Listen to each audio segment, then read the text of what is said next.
Para você contar para nós, contar para os ouvintes um pouquinho da tua história aí. Eu, sinceramente, te conheço há quantos anos? 8.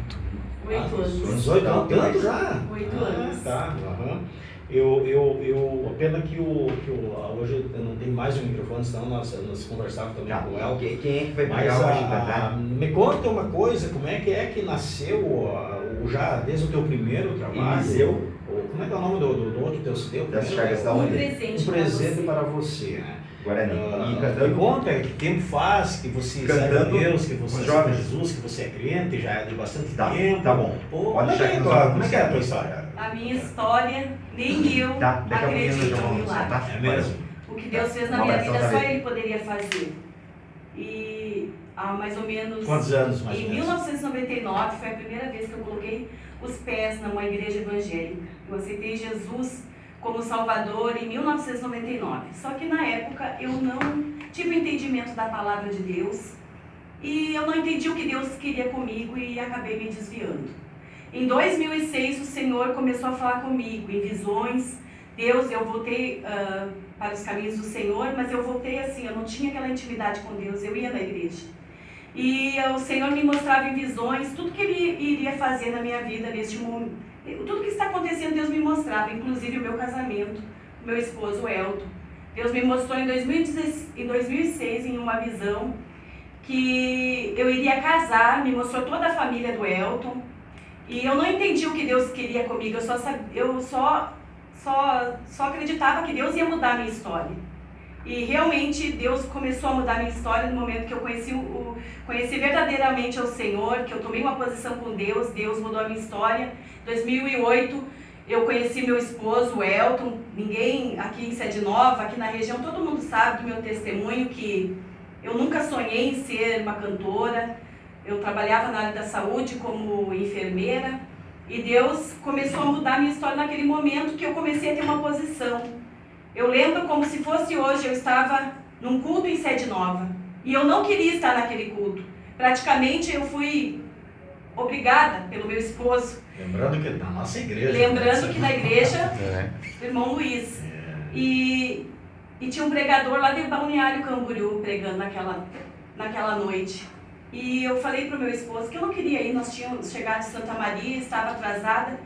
E eu lembro que parecia assim que aquelas cadeiras na frente eram para nós sentar assim. E aquele pregador começou a falar e eu não entendi os mistérios do Senhor. Nunca havia nenhum pregador falar de mistérios comigo e nem entregado a mensagem do Senhor. E naquele dia o Senhor começou a falar no meu coração, usando aquele pregador, e ele disse: a partir de hoje, se tu tomares uma posição, o que eu irei fazer na tua vida, aleluia, vai ser tão grande que nem os teus não vão acreditar no que eu irei fazer. E assim aconteceu. Em 2012, eu lancei o meu primeiro CD. Na verdade, comecei um repertório. Em 2013, eu fiz um lançamento. Deus me colocou nos melhores lugares. Deus preparou uma cantora que todos conhecem, a cantora Vanilda Bordieri. Ela fez o hino Um Presente para Você e ela disse: Fábio, eu vou cantar contigo esse hino. Deus começou a abrir as portas de uma maneira tão linda, tão sobrenatural na minha vida. Preparou um dos melhores produtores musicais, eu estou falando isso para honra e glória do Senhor Jesus, porque quando Ele faz promessa, Ele cumpre. E eu sou muito feliz por tudo que o Senhor tem feito até hoje na minha vida. Eu nunca mais parei. Eu comecei meu ministério e eu nunca mais parei de louvar o Senhor e de contar tudo que Ele fez na minha vida. Só Ele poderia mudar a minha história.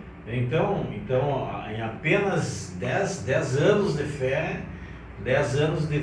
você já está no teu segundo trabalho.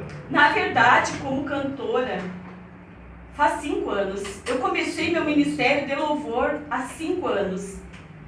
Eu fiquei 1 ano, irmãos, para quem não acredita, louvando a Deus em casa. Meu esposo comprou uma caixinha de som e um playback, porque eu tinha um desejo. Às vezes eu estava lavando uma louça, limpando uma casa, fazendo algo, e o Senhor dizia: vai lá louvar o meu nome. Eu cantava toda desafinada, mas eu acreditava que Deus queria isso para a minha vida. E eu comecei a me aperfeiçoar, comecei a fazer aula de canto, comecei a buscar, porque quando Deus faz a promessa, Ele cumpre, mas a gente tem que fazer a nossa parte. E eu fui fazer o que Deus queria que eu fizesse. E hoje eu estou aqui lançando meu segundo CD, que se intitula Simplesmente Deus. É um CD com 11 faixas. Tem 5 compositores neste CD.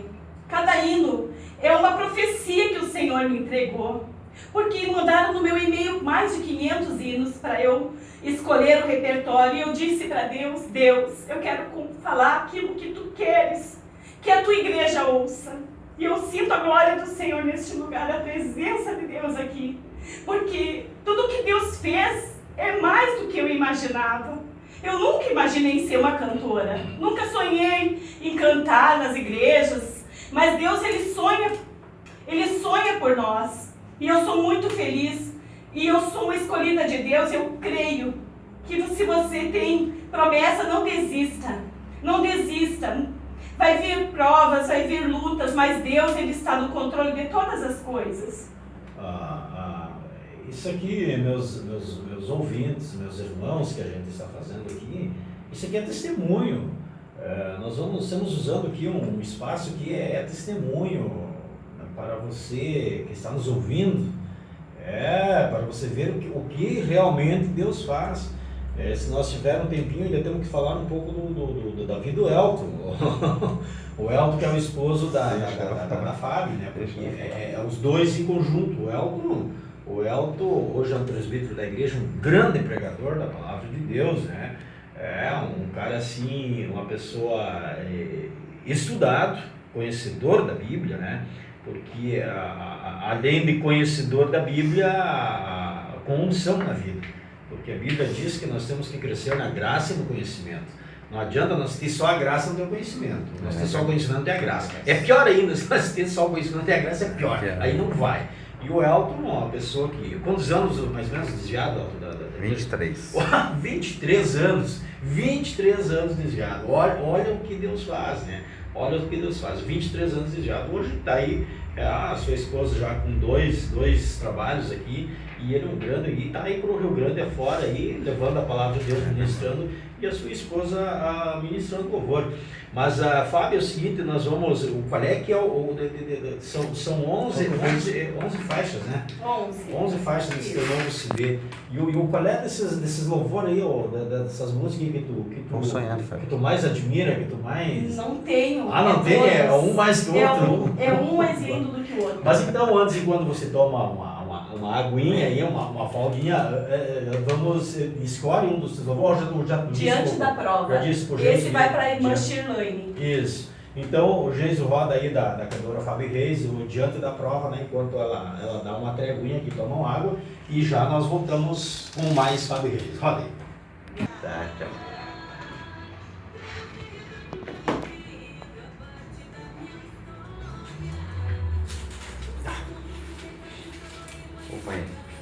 Fala o senhor, fala lá do negócio companheiro de infância, de adolescência, com José Luiz, que Deus abençoe vocês, mas todos os nossos ouvintes, os ouvintes desse programa, que Deus os abençoe, o nosso técnico de som, Jesus, que está aqui, nos auxiliando nessa tarde. Já estou me sentindo até meio dono já do programa aqui. Mas eu tô com a voz embargada, porque tudo aquilo que vimos aqui nessa tarde é o Espírito de Deus. E é tão bom quando estamos num ambiente espiritual, quando estamos tratando das coisas de cima, das coisas do céu. Aleluia! E eu sinto a presença de Deus. Eu quero ser rápido numa palavra que Deus colocou no meu coração, que está na primeira carta de Paulo aos Coríntios, a igreja de Coríntios, que se encontra no capítulo 1 e versículo 18.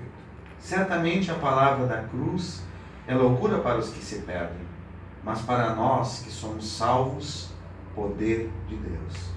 Talvez um ouvinte incauto, alguém que estava mexendo no dial do seu rádio, de repente começou a escutar esse programa nessa tarde e possa ter pensado, esses crentes são tudo louco. E nós somos mesmos, mas nós somos loucos pelo céu. Nós queremos um dia estar com Ele na glória. É por isso que muitos não entendem, porque choramos talvez pensam que estamos com algum problema. Não, o nosso choro é de alegria.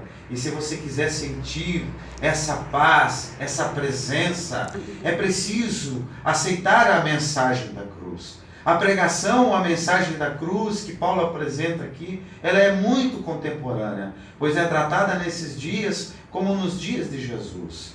Os sábios continuam escarnecendo da cruz de Cristo e veem como loucura, mas para a cruz de Cristo continuamos a ser chamados a ela. É por isso que muitas vezes nos taxam de uma forma pejorativa, dizendo que esses crentes são doidos, mas eu quero dizer que aquilo que para os sábios é loucura, para aqueles que creem nessa mensagem é poder de Deus. É por isso que Paulo manda uma mensagem àquele povo, àquela igreja que foi por ele mesmo criada, porque Paulo precisava corrigir o caminho dos seus irmãos que estavam andando de forma errada. Adão, quando erra, ele erra dentro de casa. Ele estava na sua casa, ele estava no jardim, ele estava dentro da sua igreja. Ele desobedeceu a palavra de Deus.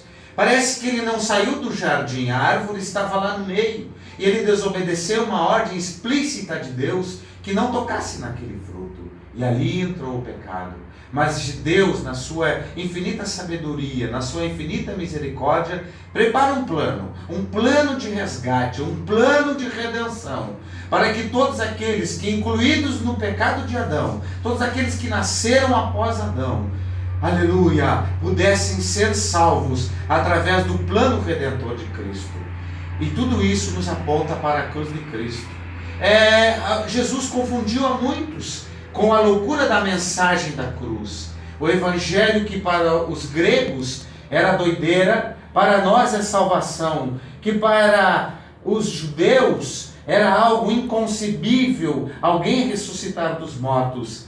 Mas Jesus ressuscitou, e nessa tarde Ele está falando conosco. Aleluia! E Ele quer salvar alguém nessa tarde. Ele quer que você aceite essa mensagem, esta verdade pregada em toda a palavra. A Bíblia, ela nos aponta para Cristo, desde o primeiro versículo de Gênesis até o último versículo do Apocalipse.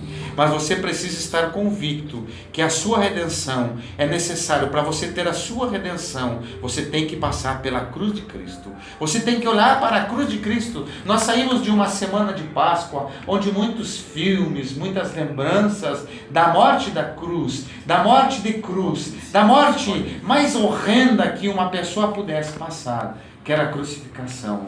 Talvez você lembrou e olhou para a cruz, mas a cruz está vazia, porque o meu Deus, o meu Jesus, o meu Redentor, Ele está ressuscitado, Ele está vivo, aleluia, e Ele está aguardando o momento certo de soar uma trombeta, de dar a ordem ao seu anjo para soar uma trombeta no céu e a nossa redenção chegar, a nossa redenção definitiva. Por isso, nessa tarde, nessas breves palavras, eu quero que você olhe para a cruz de Cristo, aleluia. Talvez nós não tenhamos muito tempo para viver.